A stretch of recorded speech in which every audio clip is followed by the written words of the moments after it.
আলাইকুম প্রিয় শিক্ষার্থী বন্ধুরা, আজকে আরেকটি এমসিকিউ নিয়ে হাজির হয়েছি। আজকে যে বিষয়টি আলোচনা করব সেটা হলো লজিক্যাল এন্ড, অর্থাৎ লজিক্যাল এন্ড যুক্ত যে কন্ডিশনগুলো হয় এই কন্ডিশনের ক্ষেত্রে আমরা এমসিকিউ কিভাবে সমাধান করব সেই বিষয়ে আলোচনা করব।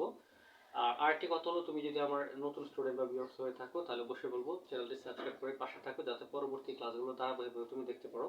আশা রাখছি যে পরবর্তী ক্লাসগুলো আরো চমৎকার হবে, নতুন নতুন বিষয় নিয়ে হাজির হব। এবং তোমাদের মধ্যে সম্পর্কে কি দেওয়া আছে, এর মান 5, বি মান 5 এবং সি মান 10 দেওয়া আছে।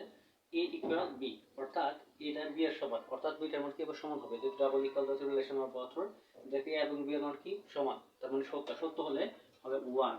দেখুন এখানে কি বলছে যে সি গ্রেটার দেন বি, সিটা বি থেকে বড়। দেখো বি থেকে সি মান কিন্তু বড়, 10 দেওয়া আছে, তাহলে এটাও সত্য।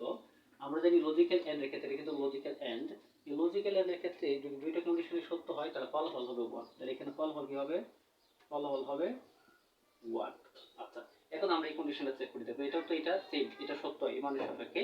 এখন এখানে বলতে সি মানটা বি এর থেকে কি ছোট, তাহলে দেখো সি মানটা কি আসলে বি থেকে ছোট না, ছোট, তাহলে এটা মিথ্যা, তার মানে 0, এটা হলো 1। তাহলে আমরা জানি 0 আর 1 গুণ করলে কি হয়, 0 হয়ে যায়, কারণ লজিক্যালি এর কাজ হলো দুটি গুণের কাজ করে, অর্থাৎ গুণ সম্পর্ক হবে।